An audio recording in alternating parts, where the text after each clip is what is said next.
Today we're looking at my Fernandes Vertigo X with a custom Frankenstein paint job.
I've been obsessed with the Fernandes Vertigo for a very, very long time. It's the most unique, but also the most coolest looking guitar, and the most playable guitar, and there's nothing else like it. I found this guitar used at Guitar Center online. Their used shop had one listed for like $100. So I thought, sold. It was a Fernandes Vertigo X model, bolt-on student model, the cheapo import stuff. And those are, to me, my favorite guitars to pick up because you can just gut them and rip them apart and make them your own. And that's exactly what I did. You know, I would find them pretty cheap on the road, and I would find them pretty cheap online. And I picked up quite a few over the years.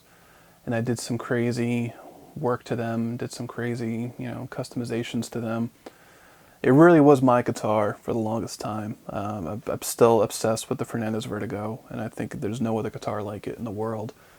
It's curvy, it's sexy, it's rock and roll. Probably the most killer looking guitar as much as the most killer sounding guitar as well. My first one was a Fernandes Vertigo Deluxe in Snow White. That thing was incredible, and probably the best sounding and the best playing guitar I've ever owned in my life. I unfortunately sold it for another guitar. Like many guitar players can tell the same story, and I live every day in regret ever since then.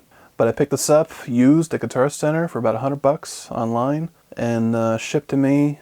It was in this weird, crazy red maroon color. After a while, it sat around, couldn't think of a good paint job for it, nothing like that. But there was a guitar that I painted a long time ago. You know, a lot of people think I copied this off of Mike Riggs because of the skin guitar that he does as the Fernandes Vertigo. The skin guitar, which is actually a Fernandes Vertigo wrapped in actual, I think it's pig skin or lamb skin. The type of skin that tattoo artists use to practice with. But actually, no. This one was inspired by a guitar that I made when I was in high school. It was a Dean ML, and stripped down the same way and repainted as the Frankenstein Dean ML. That thing was pretty awesome to have, and that paint job really was stuck in my brain ever since I was in high school and ever since I had that guitar. So I decided, you know what better way to recreate that paint job by slapping it onto a Vertigo. And that's exactly how I came up with this. And that's exactly where it came from. I did, as far as the specs of it, I've always wanted the Fernandes Scumbag guitar, which is the Mike Riggs signature guitar. I'm still to this day hunting one down. They're damn near impossible to find. I've talked to Mike multiple occasions, messaging back and forth, and even he says, dude, they're really hard to come by, even when I'm trying to find them. I figured, I'm probably never going to find one. I'm probably never going to find one for sale at a reasonable price that I'm willing to pay at least. So I thought, why not? I'll make my own.